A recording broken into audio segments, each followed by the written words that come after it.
GST సంస్కరణలు సామాన్యుడికి ఒక వరం లాంటిదని ఎమ్మెల్యే ఆదిరెడ్డి వాసు అన్నారు. దేశ ఆర్థిక వ్యవస్థను గాడిన పెట్టేందుకు ఈ సంస్కరణలు దోహదపడతాయన్నారు.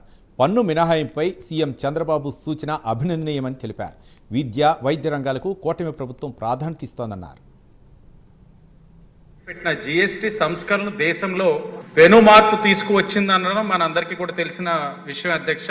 అదే బాటలో నేడు జీఎస్టీ 2.0ను ప్రధాని నరేంద్ర మోడీ గారు తీసుకురావడం హర్షణీయం. దీనిపై దేశంలో అన్ని వర్గాల ప్రజలు సంతోషం వ్యక్తం చేస్తున్న పరిస్థితులు మనందరం కూడా, అందులో మధ్యతరగతి వారు, పరిశ్రమలు, వారందరూ కూడా ఎంతో ఆనందం, ఊరట కూడా కలిగిందన్న విషయం మనందరూ కూడా గమనించాలి. ఇది జీఎస్టీ 2.0 అన్నది సామాన్యుడికి ఒక వరం, అందులో ఎలాంటి అతిశయోక్తి లేదు.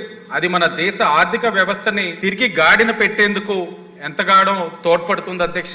ఆరోగ్య, విద్య సంబంధించిన కొన్ని ఏదైతే ఉన్నాయో వాటన్నిటికి కూడా 0% రేటు కూడా మనం విధించడం అంటే ఎన్డీఏ కూటమి, ఎన్డీఏ ప్రభుత్వం విద్యా వైద్యానికి ఇచ్చే ప్రాధాన్యత ఈ సందర్భంగా మనం అందరం కూడా గుర్తు చేసుకోవాలి అధ్యక్ష.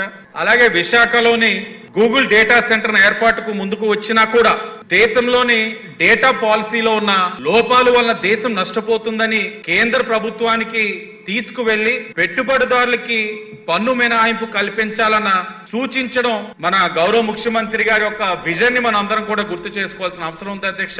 పేదలకు ఎంతో అనుకూలంగా, రైతులకి, అన్ని వర్గాలకి ప్రయోజనం కలిగించే విధంగా ఈ యొక్క జీఎస్టీ 2.0 ఉందని చెప్పి మీకు తెలియజేసుకుంటూ ధన్యవాదాలు అధ్యక్ష.